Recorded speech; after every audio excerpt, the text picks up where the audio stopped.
Welcome to HealthWatch, presented by Novant Health. I'm June Baker, and I'll be your host today. We have a great show planned for you today. It's all about orthopedics and sports medicine. And we're going to start by meeting Dr. Ted Parcell, who specializes in hips and knees at Novant Health Orthopedics and Sports Medicine, Brunswick. Our next guest will be Dr. Ben Browning, who's a sports medicine specialist with Novant Health Orthopedics and Sports Medicine, Brunswick. And our last guest is Mike Maller, who's a physical therapist at Novant Health Rehabilitative Medicine. So stay tuned for these valuable health topics with HealthWatch.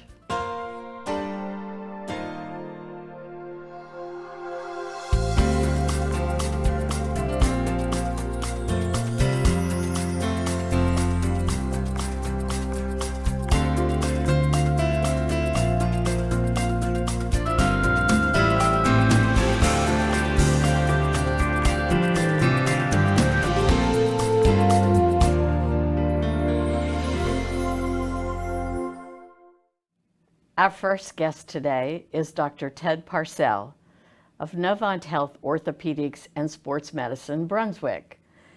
Welcome, Dr. Parcell. Thanks again for having me, June. I know you've been here recently. We seem to have you a lot lately. We've done it a few times, but I'm happy to be back. Well, that's good. I'm glad to hear that. I want to jump right into your practice. So tell me about your focus areas. What is it that you focus on primarily? Sure. Our practice is, of course, orthopedics and sports medicine, but my specialty more specifically is related to hip and knee replacement. From the simple routine total knee replacement to the complex redos and revisions, we take care of any and all of them here within our practice. Tell me about the most common conditions you see when a patient comes for their initial visit. What's their most common complaint? Sure, we probably see more knee pain than hip pain. Really?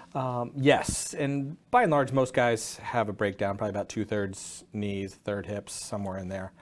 I thought it would be hips. It's actually knees that are more common. Really? Yeah, and you see the numbers across the country. More total knees are done every year versus the number of total hips that are.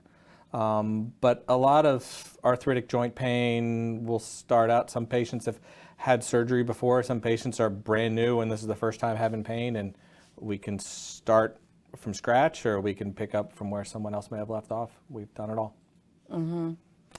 So you focus on hip and knee surgery. So what causes hips and or knees to give out?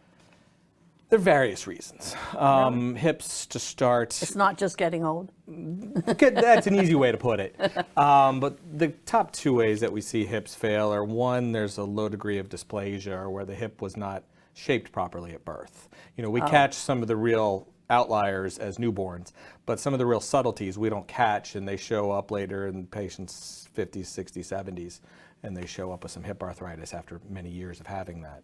And the other entity is more of hip impingement that we've started to have a better grasp of in the last 15, 20 years. And that tends to start more in patients' teen years and 20s that we can sometimes catch them. But if left untreated, which happens most of the time, they can go on to have an arthritis down the road, and again, their 50s and 60s.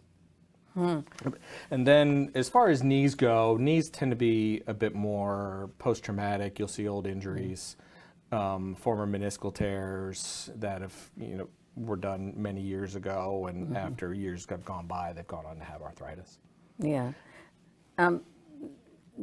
Do athletics play a part in sometimes of those knees? They can to a certain degree, but I've seen them in sedentary couch potato patients too that are not they weren't playing college athletics, that didn't have an injury there. But it can be, sometimes it's just the way, the cards you were dealt that you end up with arthritis than it being some defined sports injury that years down the road led to arthritis. Yeah. I'm curious, what's the recovery time for orthopedic surgery? Start with hips. What's the general recovery time? A lot of times we're doing some of these patients as outpatients. We're That's sending them home what I the heard. same day. That's what I heard. If patients are safe, I'm getting more and more into it, and it's becoming more of a trend nationwide Right. of sending people home the same day. I mean, patients are happier to go home and sleep in their own bed, eat their own food, sleep in their own clothes, Yeah. and happy to be at home. Hip recovery is faster than knee recovery. There's less pain and less real defined rehab needed. But I've had hip patients come into their first post-op visit not carrying a cane or anything like that, walk in, walk out like nothing ever happened. Knees are a little bit more involved. There's more rehab. I was going to say there's a lot of rehab after that, isn't it? Most certainly, yeah, for several weeks thereafter, depending on the patient's progress. But it can be several weeks after surgery. Do they necessarily have to have home physical therapy, or It depends on the person. I tend to stay away from a cookie cutter that every patient's got to have this. You have to tailor your approach. Some patients, we've taken care of widows and divorcees that are on their own, or they have some help from a friend or family member for a day or two. We'll get home therapy to see those folks. And some of our outpatient, total joint replacements that went home that same day benefit from home therapy for at least a few days, just kind of get the ball rolling until they're ready to go to outpatient therapy. Yeah. Let's talk about new patients. When they come in, do you automatically think surgery, or are there other steps you take prior to the? No, there's I tend to try to start, go from beginning to end and try to present all patients. I'm not one of these surgeons who tries to strong arm a patient. Darn it, you got a bad knee, you need surgery, let's go. I've seen knees with awful x-rays that I've injected periodically for years and years, and they do fine without surgery. Some others are not the case, but surgery is not the first option for nearly everybody, I believe. Yeah. Talk more about the role PT plays in after surgery. Yeah, I use PT a lot post-op to get people back to what they want to do. Therapy can help patients make that transition from a walker to a cane and then nothing. Help set up their home exercise program, help get patients back to their recreational activities. And around here, we see a lot of golf and pickleball and swimming and those sorts of things. Get patients back to doing what they want to do. You find that a lot of your patients have ignored their pain for quite a while before they show up? We did. We've seen, over the events of the last I'm sure it's a mixture, but the events of the last couple of years, quite a few folks have stayed at home and they've not gone out to seek care, and we've seen that. It's very varied. You've had patients who've had just a week or two of pain, and there are some patients that have had pain for 10, 20 years. Yeah. I know my husband complained about his knees for 3, 4, 5 years before he had a knee replacement. So. And some people just tough it out. I've seen some of those patients come in, they've been toughing it out for 10 years. You see the x-ray, you're like, oh my, that there's severe disease. But hey, if they can tough it out, all the better. Yeah. What range of age do you see in your office? Do you see children, or? We'll do some children's fractures and such. Okay. But they tend to be outside my group of my joint replacement patients, of course. Yeah, that's true. My joint replacement patients, I've done some dysplastic hips in patients in their 20s and 30s that have had to get done. Really? Knees tend to drift a little longer, but we can see, most adults and evaluate them. I've heard people say, oh, I don't want to get it when I'm too young because then it'll wear out and I'll have to have it redone. And that's the old fallacy. I thought it was probably a wives' tale. In the early 2000s, we treated our implants and sterilized them a little differently, and it made them more wear resistant. Okay. So especially on the hip side, those implants would wear out eventually, but now with the newer implants, they're not wearing as often, or as quickly, I'm sorry. And they're wearing more slowly, and it allows us, this is going to last longer. We can jump in sooner instead of trying to wait and let patients kind of sit around uncomfortable for a while. Years ago, I've heard patients say, well, they recommend I wait a few years because but this was years ago. Different. If you have somebody who's 40, it may behoove you to wait some time, but if it's patients, 50, 60, 70, just do it. Yeah, it'll probably outlast them. It quite often will, You mentioned redos.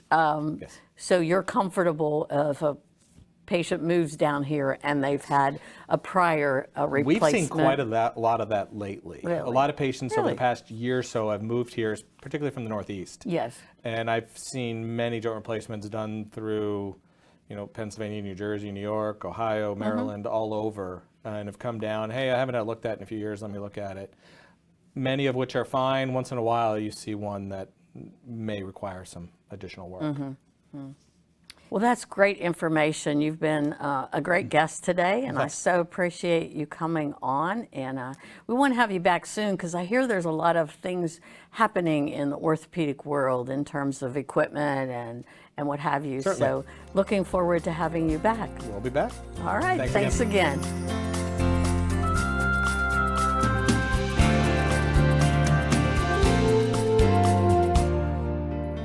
Our next guest is Dr. Ben Browning from Novant Health Orthopedics and Sports Medicine. How you doing today? Doing good, June. How are you? Good to have you. Thanks for I'm having so me back. happy you're here. Well, thanks for coming back on the show. I know you've been here a few times, and we're really happy to have you again today. So we're talking about, our whole show is about orthopedic medicine today, including the physical therapy piece. So tell me about your focus areas in orthopedics. Okay. My training, I'm an orthopedic surgeon, did subspecialty training in sports medicine and arthroscopies. So my practice revolves a lot around minimally invasive arthroscopic surgery of the shoulder, including rotator cuff tears, shoulder replacement, shoulder instability and complex shoulder reconstruction, as well as arthroscopic surgery of the knee, meniscus tears, ligament reconstruction, all those sorts of things. That's a lot of stuff. In addition to the operative stuff, obviously a lot of sports medicine injuries are non-operative, so we do a lot of physical therapy as well as injections for a lot of other treatments. Yeah. So the question says, what kind of patients do you treat? So that kind of covers a lot of different kinds of patients. Pretty wide range, and a good majority of injuries are non-operative. So we see quite a wide range of injuries. Well, sometimes when I think of sports medicine, I think of like athletes, really runners and just very athletic kinds of people. But it's much broader than that, right? Oh yeah, absolutely. Yeah. Well, talk to me about what sports medicine entails. Okay.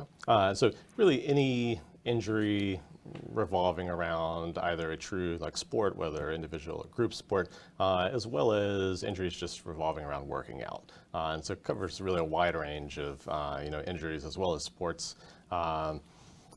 Whether it just be simple muscle strains, muscle tears, rotator cuff tears, contusions, and so sports medicine encompasses both the treatment, surgical and non-surgical, for each of those injuries, as well as injury prevention, and so it really encompasses. Yeah, we'll talk about that prevention in a little bit. Specifically right now, let's talk about children and teens and sports. So are there, at what age do you, in your opinion, is it okay for your kids to start playing sports, whether it be soccer, football, and maybe it's different for each sport? I'm not sure. That's a big debate. In terms of, there's not kind of a one-size-fits-all answer. Generally speaking, there are some guidelines saying that the original kind of school of thought on it was organized sports maybe somewhere around ages 6 to 8, and maybe not prior to that. Now there are some organizations which limit games and practices and things like that for ages as young as even 3 to 5. So it really just depends on where you're playing and what you're playing. Some kids can't even walk at the age of 3. Exactly. And so the reason why they give guidelines on it is just because of overuse injuries. And so generally speaking, they typically say, if you're going to play a sport, don't really play a single sport, for the entire year.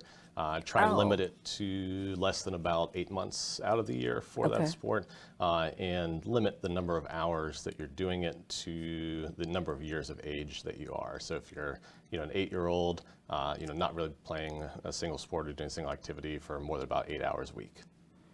So I know some kids who go from one sport to the next to the next, depending on the season. Is that okay? As long as they're switching sports where you're kind of working different muscle different groups. muscles. But if you're doing a lot of the same stuff over and over is where we start to see a lot of those overuse injuries. Let's talk about sports physicals. I know that a lot of the schools do sports physicals, but I'm not sure what that means. Is it just mean the systems, or does it talk about, do they usually look at knees and elbows and things like that? So really kind of a head to toe. It's a quick check. It's really the main intention of it is, number one, to make sure that you're healthy enough for getting out there and playing that sport, as well as a good screening tool to screen for some serious conditions that maybe haven't been picked up, prior to have that. heard of that. Because I know sometimes it's not until you're playing a sport that you pick up on some of those more serious ones. Okay, let's switch to adults. So I'm curious what sports in adults cause the most injuries. I would think it would be running, but I'm not the expert here. You are. And then there's so many people playing pickleball, and so I don't know much about that, but it seems to be really popular now, and I think it's a little easier than tennis. So talk to me about that. Okay. As far as which ones are the biggest cause of injury by age, it really just depends on really where you are, in the world, in the nation. There are some sports that are more common in particular areas. Generally speaking, basketball is one of those that has a lot more injuries in terms of hand injuries. You think about, there's lots of small little finger injuries, fractures, sprains. I would have thought ankles. Yeah, both. And the knees. Pivoting knees. Really, the skill set that basketball requires, that one seems to be one of the higher ones. But generally speaking, it just depends on what's popular in the area. Rock climbing, next to a beach is not a very common injury. But if you get up to like Colorado, then that's probably a little bit higher there. The area that we're in, there's lots of people who are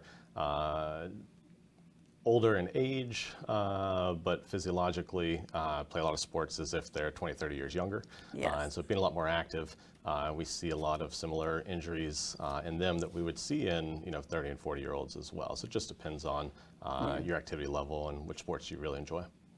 Is pickleball easier on the body than tennis? If you're playing it probably like it was originally intended to be played. However, I see a lot of people who very aggressively play it and get very competitive. Okay. So depending on who you're playing against and how competitive you're playing, we see a lot of injuries from pickleball. Oh, really? Oh, yeah. I heard it described as the old person's version of tennis. I heard that originally when I learned about it, but I think there's a lot of prior tennis players that get out there and play it like it is tennis. Very aggressive. Well, let's talk about the patient. It's your first time patient, and they're just walking through the office. Tell me about some of the most common injuries or complaints that you see. So a lot of the most common things that come in are shoulders and knees. So shoulder-wise, a lot of muscle strains, rotator cuff tears. Outside of that, knees, usually meniscus tears. We do get, your normal wear and tear type stuff like arthritis of the knee and the shoulder, but usually more activity-related sort of stuff. Do you see a lot of shoulder issues based on their golf swing? Again, if you're just getting started at playing golf, if you've never played it before, it would maybe not have the best technique or instantly hit the ground during that swing, even if you've been playing it for 30 plus years. In both those situations, obviously, we see a lot of muscle strains as well as tears. Not always, your normal wear and tear type stuff with arthritis. It really just kind of depends on the individual and kind of how active and how much they've used each of those joints. Yeah. Do you see weekend warriors, I call them? Oh, yeah, absolutely. I think that's they go out there and just... I think in our area, I think it's more like weekday warriors, not just on the weekends. I'm curious about age. Do you see certain age groups tend to have more of one kind of injury than others? So as people get a little bit older, we do have the normal wear and tear type stuff like arthritis. But again, that really just depends on the individual. Like I said, we do have a really active population in the area. And so a lot of them, retire early and are out enjoying life, and so they spend a whole lot more time playing sports and things that they did 20, 30 years ago. And so do see a lot of injuries in 60 and 70-year-olds, exactly the same as our 30 and 40-year-old patients. Really? Yeah, absolutely. Huh. And there are a lot of 60 and 70-year-olds out, and they don't look it, and they don't act Right, it, and right. that's why. And that's where it's important, because you certainly have to know, what their goals are and what their activity level is, because the treatment plan from one person to the next, should really be individualized there. Wow. Well, that's a lot of great information, Dr. Browning. I'm so happy you were here today. Are you taking new patients? Oh yeah, absolutely. Okay, and they can just call the number on the bottom of the screen and make an appointment. Yep. Do they need a referral? Not always, Not or sometimes? Usually, but they can just go ahead and give a call. Most of the time, if they do, then we can go ahead and reach out to their primary doctor to get one. Awesome. Well, great job today, and please come back and see us. Thanks for having me. Appreciate You're it. welcome.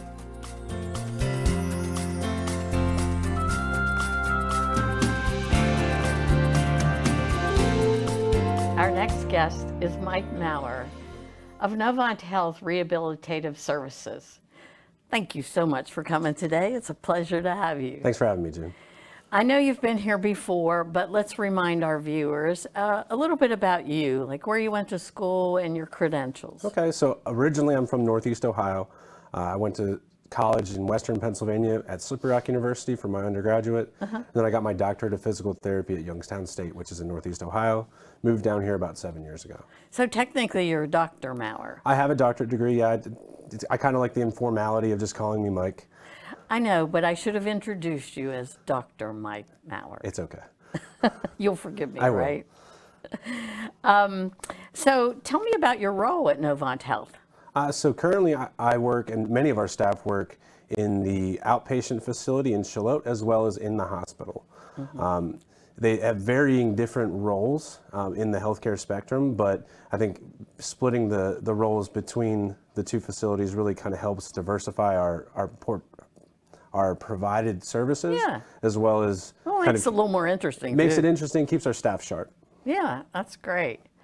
How does your role, I know you've kind of answered this, but tell me what the difference is between inpatient physical therapy and outpatient physical therapy. How does that impact you? So they're actually very different. So Are they? At the outpatient facility, we're treating more patients who have had a referral to physical therapy for things like chronic pain, sports injuries, those sorts of things, really trying to get them kind of at the end of the continuum of care, try to get them back to where they want to be doing the things they want to be doing. At inpatient or at the hospital setting here, we really kind of work within the interdepartmental team to evaluate patients, see the physical limitations that they may have, and really have discussions about what the next step should be in terms of discharge and any kind of facility they might need, or any equipment or assistance or anything like that. So we're really part of, like I said, that interdepartmental team working together to really provide that remarkable service for that patient and get them the things they need after they're done with the hospital setting. So you probably start at the beginning, like how you get out of bed. Exactly, yeah. So it really, on the surface, it looks very simple. We're getting patients up, walking them around, having conversations with them, and really just deciding, are you strong enough to go home? Do you need assistance from family? Or might we need to consider other services after? Well, they are different. I didn't really think of it in terms of that. How do you assess a patient and the steps you go through to come up with a treatment plan, a therapy plan? So I'll kind of speak to the outpatient facility. So we really, it's all about communication and really just talking with the patient and finding out what their goals are.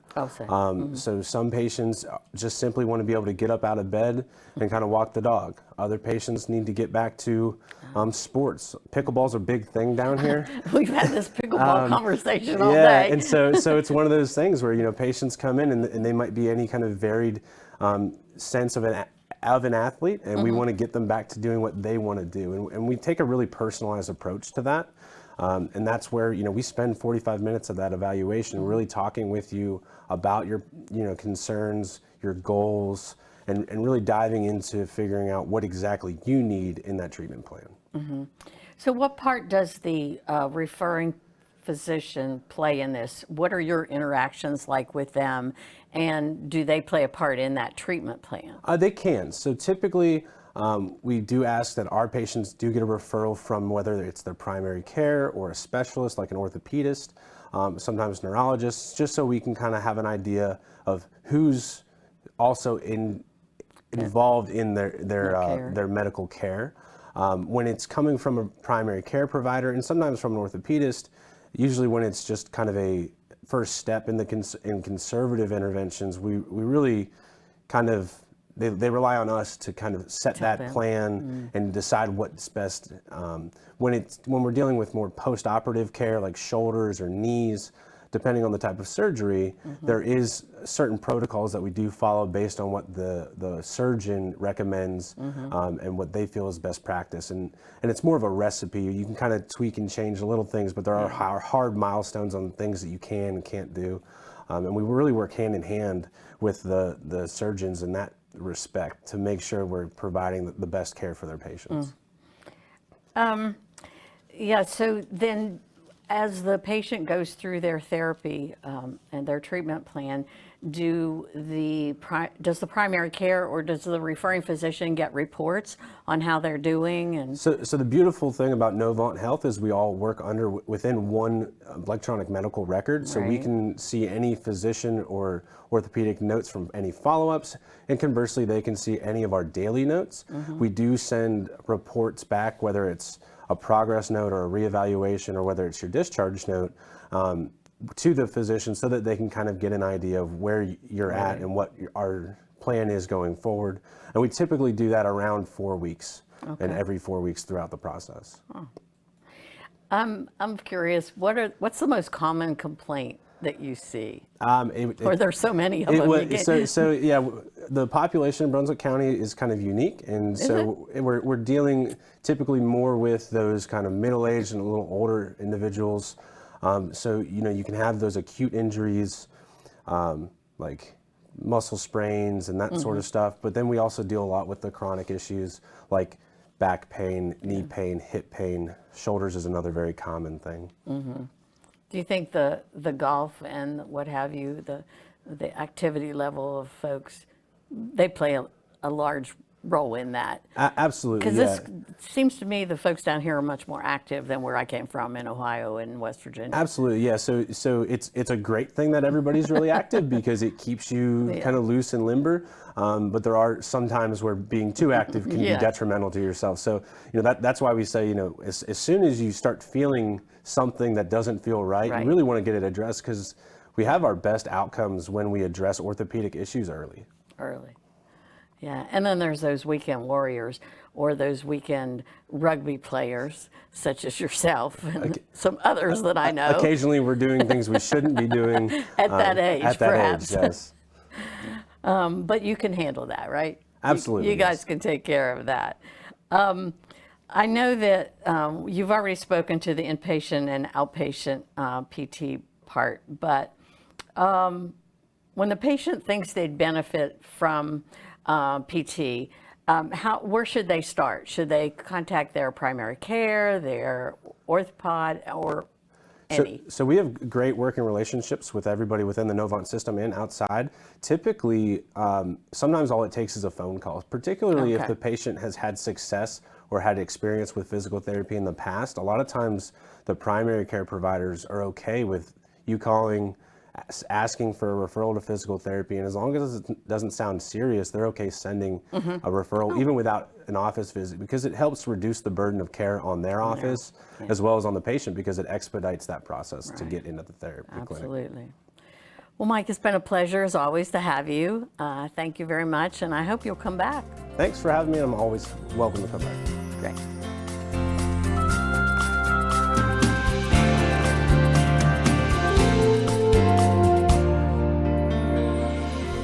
Thank you for tuning in to ATMC TV's Health Watch. I hope this information was beneficial for you and your family. If you have questions about services provided at Novant Health, please visit our website at novanthealth.org. Be sure to join us next time for Health Watch.